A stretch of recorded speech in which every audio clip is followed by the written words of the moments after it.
Hi everyone, this is Kerim Baran with SolarAcademy. Today I have with me Philippe Hartley of CleanFi.com. Philippe and I are going to talk about one part of the solar industry that has still not been fully cracked, and that is the small and medium C&I commercial and industrial segments of solar. And Philippe has been operating in the solar industry for a long time, just as I have. And so we'll just get into it. Welcome, Philippe. Nice to have you. Thank you. Hey, Karen, delighted to be here with you and with all of our friends who are we're tracking this amazing effort of yours at SolarAcademy.com to share knowledge. And we're very much in support of that, and that's the reason we're doing this. Thank you very much. So, Philippe, let's first talk a little bit about your background. Tell us a little bit about your history. I know, like me, you are an implant in California from the other side of the Atlantic. Indeed. And tell us, how come we're here in California talking about the solar business right now? Yeah, and that's How a have long you? story with Yeah. lots of juicy anecdotes. I'll spare you the early days, but suffice to say that I've had a few careers, right? I'm kind of an entrepreneur by nature, and I've touched on a lot of things in my life. But around 2004, I was really basically feeling the guilt of spilling jet fuel all over the planet for the majority of my life, and I wanted to get into a career that would allow me to find both personal gain and personal satisfaction and personal fulfillment, while at the same time giving something that was tangential, that left the place better than I found it. So it was obviously solar. It wasn't quite as evident then because this was 2003. So it took me a while. I sat around the pool a little bit, kind of mapping out the future of the 21st century. The millennium had just come around, and it seemed like energy was going to be one of the big questions of the next 100 years. And solar became kind of the evident thing for me to do. So I got a job as a solar salesman. A year later, created my own company. And I basically got my contractor's license, which was really weird because I'm not a contractor by nature.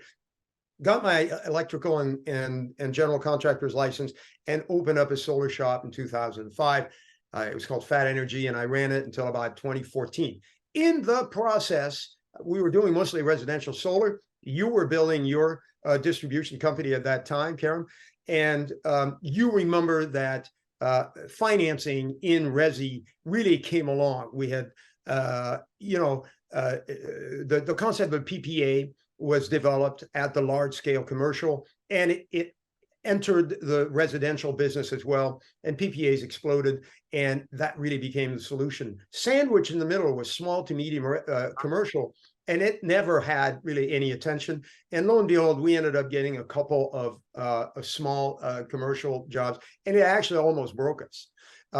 Just because we were left with unpaid bills and unpaid government subsidies and all kinds of things. And I thought, I think I've given around 2014. I thought I've given enough to the kind of the contracting side, the scaling side of residential solar. I'm going to kind of get back to my roots and get to financing. So I, at that point, really started working with different financing mechanisms. Worked for some PPA companies, worked for some CPACE companies, et cetera. Learned the business, and that led to a really the crux of the problem when I went on my own with what is CleanFi's parent company called Clean Financing LLC. We were trying to, on desktop, solve the scaling issue of small to medium commercial solar. And we found ourselves spending our entire days doing proposals on spreadsheets and sending them to contractors who were calling us up then and wanted to know what it would look like if it were $4,000 more or less, what it would look like if it were with this product instead of that product, et cetera. And we realized that in order to address the enormity of the problem, we had to automate that process, and that led to CleanFi.com. I see. So let's dig in a little bit into why is small and medium commercial and industrial solar such a drag? in one of our earlier conversations, you likened it to a Rubik's Cube. And like, yeah, there you go. There's your Rubik's Cube. So tell us a little bit about like what is the big uncracked nut in this segment of the industry, and why is it such a challenge compared to residential and utility scale solar? Yeah. Well, let's just look at residential for a second. Well, let's get utility scale out of the way. Utility scale, there's a massive off-taker. There's massive security there.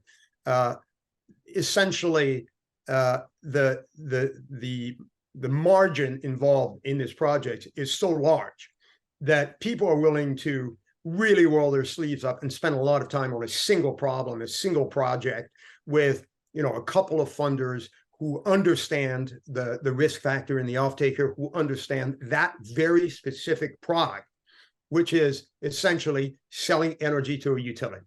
So that is both because of its size and because of the consistency of the transaction and the off-taker credit. That is not a challenge. In fact, that's the reason for which there's so many transactions at that level. On the residential side, you essentially have three questions you have to ask the off-taker. What is your credit score? Do you own your building? And is there a history in your background of bankruptcy?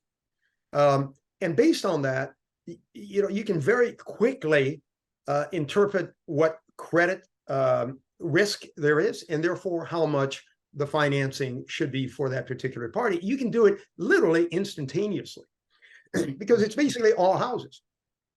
So when you get into the small to mid C&I, you get into a problem of a massive number of variables. And that's where the Rubik's Cube come in. Let's talk about those variables.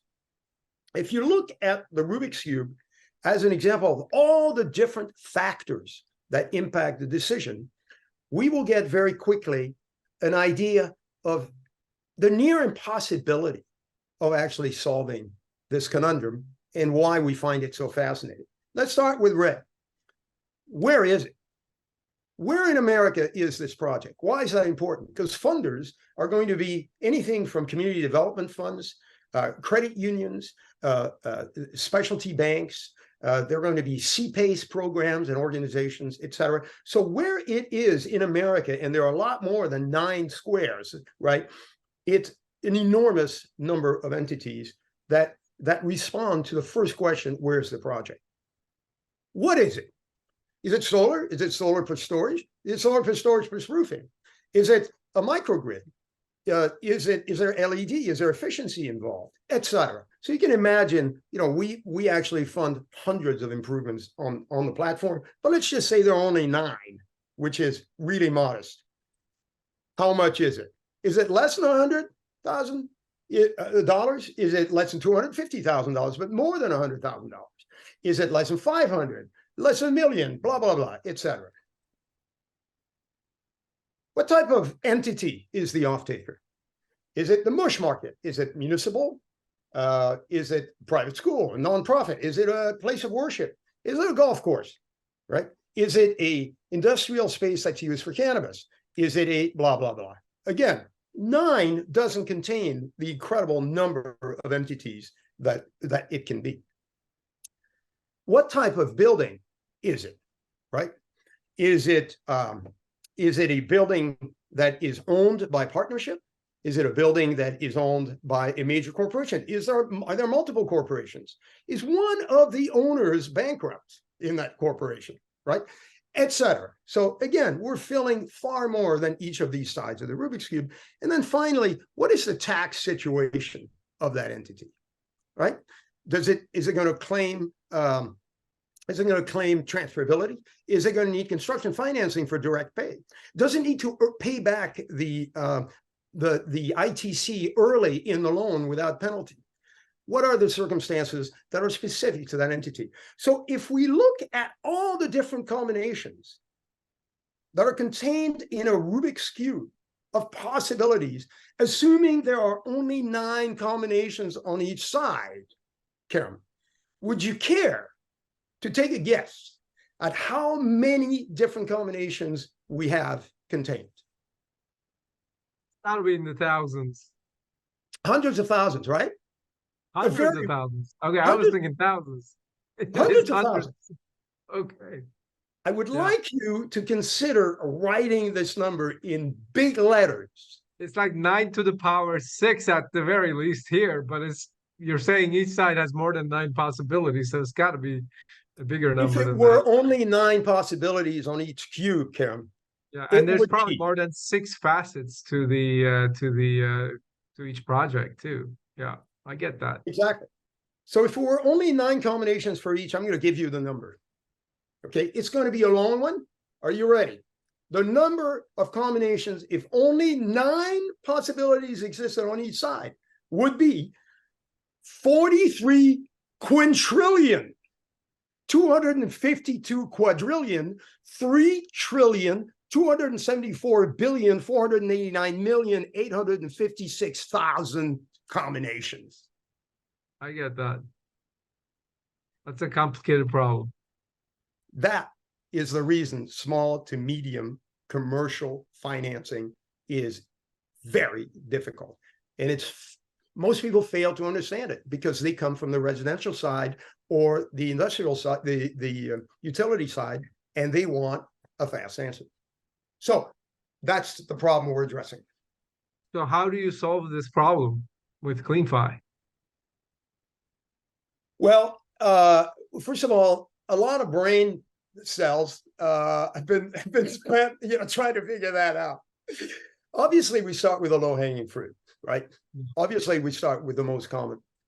But what makes it complex is, per one side of the Rubik's Cube, the funders themselves all have different biases. They work in different mechanisms, which we'll go over, in a little bit, but different ways to fund the project, right? Different, third-party ownership, is it who takes the risk, all that kind of stuff. Then within each, there are different funders that are interested in each different subcategories of problems. So we have to identify these funders and bring them in. So in a way, you create a solution that is dealing with 3 different major stakeholders: the funders, the developers slash EPC slash installers, and the property owners. Absolutely, dead on. We have 3 bosses. We have 3 bosses on your platform. Yeah, got it. So I guess the way you solve this is, and I know a little bit about CleanFi, is you create a platform that interacts with these 3 bosses and services their needs. Would that be a fair way to? Yeah, that's exactly right. So we obviously can't catalog all the projects that are going to be coming in America because we don't know what's coming. So the universe is there's 6 million commercial buildings in America. 95% of them are less than 50,000 square feet. That means that's our C&I. And probably 99% of all of these still don't have solar on them, despite the fact that we are now at 6 or 7% of residential penetration for homes, right? That's right. Yeah, that's right. Exactly. Okay. And so we know that there's just a whole bunch of projects that are waiting to come in. We don't know what these projects are. So we're trying to get as many funders that are going to cover as many different types of scenarios as we can. But in order to be able to return instantaneous proposals to our friends, the contractors, we have to bring these funders onto our platform and mimic their product like avatars. Right? This is a product that does this in response to this kind of inquiry, et cetera. So we have piles of products. So as a contractor enters a project onto the platform, as they put in the information we were talking about, where is it? What is it? How much is it? What type of entity it will own it? What kind of building is it?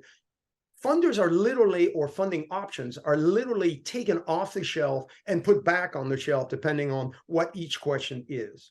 And so that's the way we do it. We actually contain fully baked funding solutions that we're holding as if they were ours, but they're not ours. They're somebody else's. Well, we build them on our platform so that we can return then an instant series of options in terms of mechanisms and competing funders within each mechanism instantly in an actionable way to the user.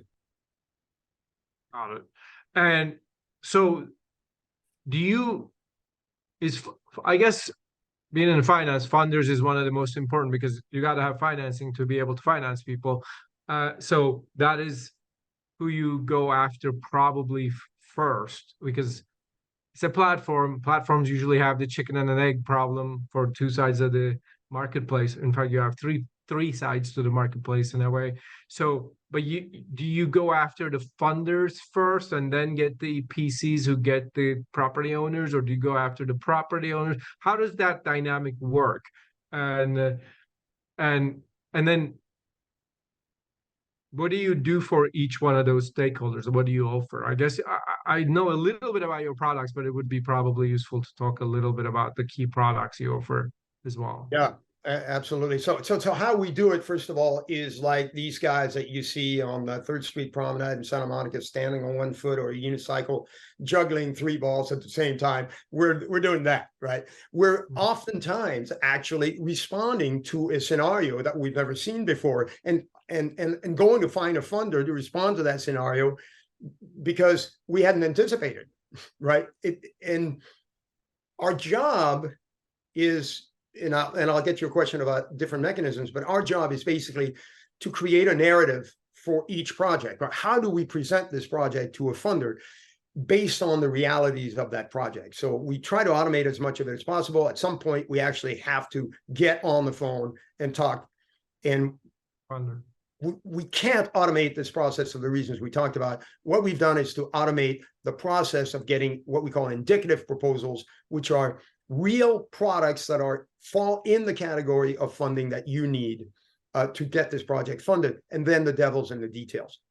So we offer different mechanisms because there are so many circumstances that we need to offer multiple mechanisms, since we don't know yet what the underwriting reality is going to be of that client. So we try to offer a PPA for each solution if we can. We try to, and the reason for that is that it's third-party owned. We try to offer a CPA solution if we can. And the reason for that is that it's an entirely different credit underwriting process that's really based in the value of the real estate instead of being third-party credit. Instead of the owner's credit, you really look at the credit of the property itself for commercial PACE financing, which is very innovative. Yeah. Yep. If we can, it has its own disadvantages, by the way, and every one of these has disadvantages and advantages. We have capital leases. Capital leases are fabulous instruments. They're essentially like equipment loans. So it has the word lease because there is an implication of lien. There's a lien implication for the lender, which the bank doesn't have. You're not leaning the company that borrows. You're leaning the equipment. So it's called a capital lease. And it's also usually third-party funding as opposed to being a bank funding. So there's a capital lease. All the tax benefits of the capital lease accrue to the owner of the system, the property owner. So it's really wonderful. Its disadvantage is that often you can't get as long a term on it as you would like. We're working on that. Then there are loans. Obviously, loans are usually very difficult to get affordable long-term loans without massive dealer fees, which we don't believe in. So because we're trying to have 0 dealer fees, our loans are usually loans that are geared towards equity types of projects, low-income housing, that kind of stuff, tax investors, and energy as a service. So those are the kind of broad categories. Got it. So funders in each. When you interact with whether it's their investors or the EPC installer channel partners or property owners, what are your most repeated key messages to each one of these groups that you find yourself repeating on a weekly basis, probably? Or Well, I really appreciate that question, Kerim. Actually, it's very useful because the message that we give. So let's talk about each of our three bosses, right? Our contractor and EPC partners. What we tell to them, what we say to them is, look, don't be afraid of financing, despite the fact that it's so difficult. We're taking that on, okay? But come in with the tools that we're giving you right up front. Go, put your project on the platform, see the possibilities, come in to see the customer with a proposal that includes all these possibilities. Let the customer know that you're not just interested in ramming a solar solution down their throat. You're interested in improving their balance sheet. You're interested in improving their business. Come to the business with a businessman's attitude rather than a salesman. In a way, you are a business consultant slash teacher. Like you're helping the installer become a more sophisticated business consultant to their customers by offering what you're offering to them. You see that? Absolutely, Kerim, because if you are entering, there's a tendency for people that are moving from resi into small to mid commercial to just think in terms of, we're going to show you how to save money every month.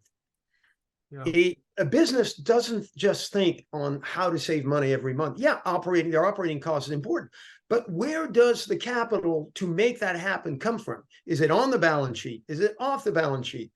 Should it be, does it matter if they are actually positive on a positive cash flow track? Some businesses really don't care about that because they're doing a write-off. So, and they need the write-off. So they don't care. They'll do a 5-year financing because then they're seeing the runway after that, and they want to get to that position. So don't assume anything that you assume in resi. Go in there understanding that it's a 3-dimensional universe, the universe of business financing, and we're there to help. What about to the investors, or do you, and then do you interact with the property owners much? And if so, what's the key messages you give them? Yeah, so that's really one of the interesting challenges, Kerim, and maybe you and our partners out there who are listening to this can help us, can advise us on, because there's a trust concern from the EPC contractor, right? They see this blank entry field that asks for an address, right? That's the first thing. When they are filling their project information on your platform, right? That's the first thing we ask for is, what's the address? And that makes everybody really nervous, right? Right. And then once they put the project in and then they get results, then they call us up to help me interpret these results sometimes, until they learn how the platform works, et cetera. They might call us. And then we say, look, it really would behoove us to all get on a call with the owner. Well, there's people that don't know us, second jitters, right? Wait, no, we're not ready for that yet. We're going to control the dialogue. But the problem is that they may not have the information they need or have the knowledge of what they don't know in order to really have that dialogue constructively. So we want to come in as their sidearm on the finance side early. Right. So this is that challenge of establishing trust with the installer / EPC to have them have you on their side as a trusted finance advisor. But what you're saying is many times those folks are a little cagey in the beginning of the process when they start working with you. I assume that goes away after they've done a few projects with you. I mean, I remember stories when we were at Civic Solar, many of our customers back in the early 2010s we would ask them to wire money to us before we even ship the products because we didn't have the capability to do a credit check on them in most cases. And they were like, really? And then they would do the first project and they would get comfortable and do the second and the third.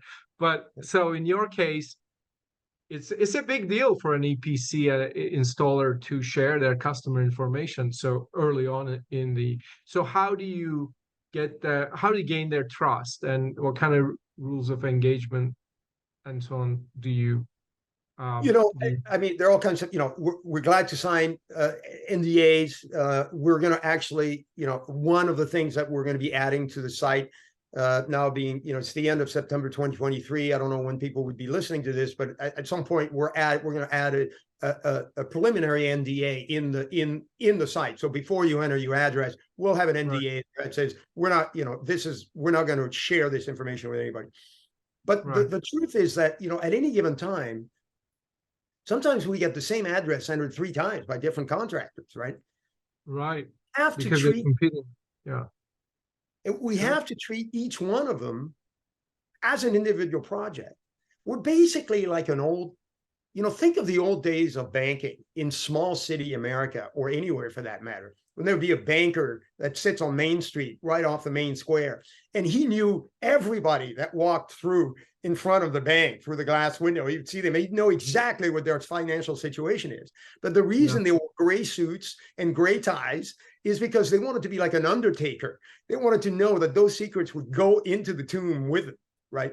That they were absolutely, worthy of trust. And that's essentially what we try to gain as well. Is look, we're not going to last a day if you hear that we're sharing information with everybody else. It's not the way we're going to build our platform.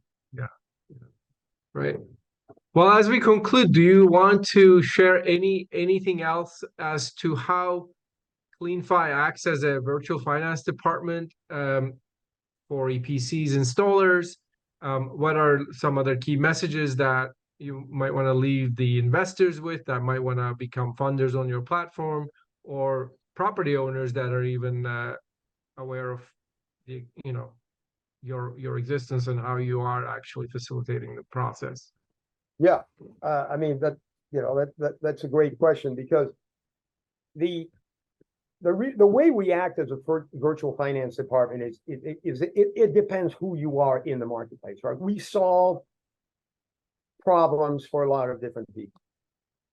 If you are a contractor, just bookmark us and make it as easy, but we took our approach from the resi world, not blind to the difference in complexity, but we felt EPCs they don't want to have to make 10 different phone calls and ask each of those people to change the proposal 5 times. They want to be able to do it themselves right now and get actionable information. So we've created the platform.